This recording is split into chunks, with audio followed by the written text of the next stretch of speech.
Hi viewers, welcome to Telugu wallet. Uday Kiran ఈ పేరు వెంటే మైండ్లో మనసులో ఓ న్యాచురల్ ఫీలింగ్ కలుగుతుంది. అలాంటి మంచి గుర్తింపు తెచ్చుకున్న వ్యక్తి ఉదయ్ కిరణ్. ఉదయ్ కిరణ్కు తన కెరీర్లో ఎక్కువగా లవ్ అండ్ యూత్ఫుల్ రొమాంటిక్ ఎంటర్టైనర్స్లోని ఎక్కువగా నటించాడు. అండ్ ఆడియన్స్ అందరినీ కూడా అన్ని వర్గాల వాళ్ళని కూడా ఆకట్టుకున్నాడు. ఇక లవర్ బాయ్ ఇమేజ్ని అయితే సొంతం చేసుకున్నాడు కూడా ఉదయ్ కిరణ్. అలాగే స్టార్ హీరోగా ఎదుగుతాడు అనుకునే తరుణంలోనే ఎవరూ ఊహించని విధంగా ఆత్మహత్య చేసుకున్నాడు. అయితే ఉదయ్ నటించిన రొమాంటిక్ ఎంటర్టైనర్స్లో 2008లో వచ్చిన ప్రేమ కథా చిత్రం గుండె గల్లంతైంది.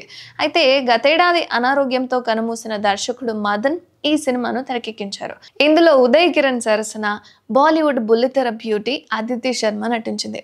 అయితే తెలుగులో ఇదే ఆమెకు మొట్టమొదటి సినిమా అయినా ఎంతో చక్కగా తెలుగు అమ్మాయిలాగే అనిపించింది. అయితే ఈ సినిమా ప్రేక్షకులందరినీ కూడా ఆకట్టుకుంది. ఇక సినిమా ఆశించిన స్థాయిలో ఆకట్టుకోలేకపోయినా కూడా అందరి మనల్లో పొందింది. అండ్ అదితి అందం, అభినయానికి అప్పటి కుర్రకారు చాలా ఫిదా అయిపోయారు తన క్యూట్ లుక్స్తో. అయితే గుండెగల్లంతైంది అనే సినిమా తర్వాత ఓం శాంతి అనే మల్టీ స్టారర్ సినిమాలో కనిపించింది అదితి. ఇందులో నవదీప్, నిఖిల్, కాజల్ అగర్వాల్ వంటి నటీనటులతో స్క్రీన్ని షేర్ చేసుకుంది. ఇక ఈ సినిమాకు కూడా ప్రశంసలు వచ్చాయి, కానీ కమర్షియల్గా విజయాన్ని సాధించలేకపోయింది.